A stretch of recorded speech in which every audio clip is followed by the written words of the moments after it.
Alright, so some people want to actually hear my thoughts on the chapter, so here we go, I guess.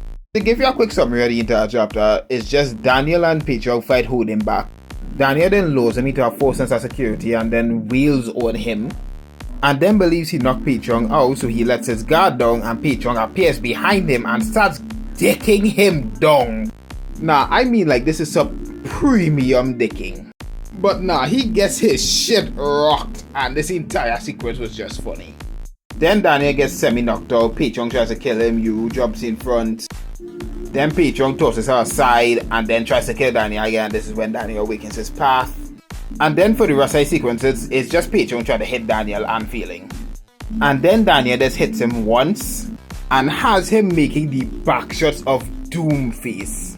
And the chapter then ends with Daniel's eyes glowing. But yeah, overall the chapter was at least a 7 out of 10 because the fight wasn't particularly good and it had way too many flashbacks. Now for my gripes with the chapter. To start it off, they changed the reason why Gun wanted Daniel in the first place.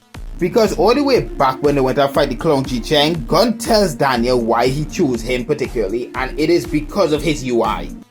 Which makes sense when you think about it, considering Gun has never seen anyone outside of his family with disability, so his interest will be piqued. My next problem is the flashbacks, of course, because personally there were way too many of it.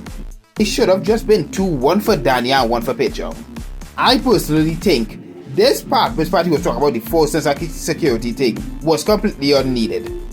And the second flashback that wasn't needed was when Gun was talking about Daniel's part, because this shit is completely unneeded. Because how the fuck does he know what Daniel's part is? He gotta train or make somebody get their own part because it's something unique to them, so this doesn't even make sense. You could already predict I already don't like this part, so yeah. And the Patreon one was the only good flashback because it actually hyped up the character.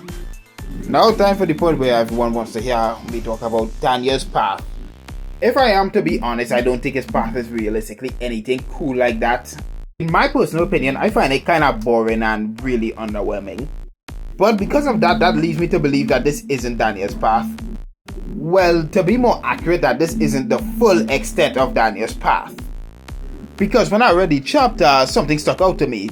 Gun says the combination of Daniel's countless copy experiences and his 5 senses will allow him to find his own path. We see his 5 senses on display, so what about his copy technique? What about UI? What about the other stuff he got?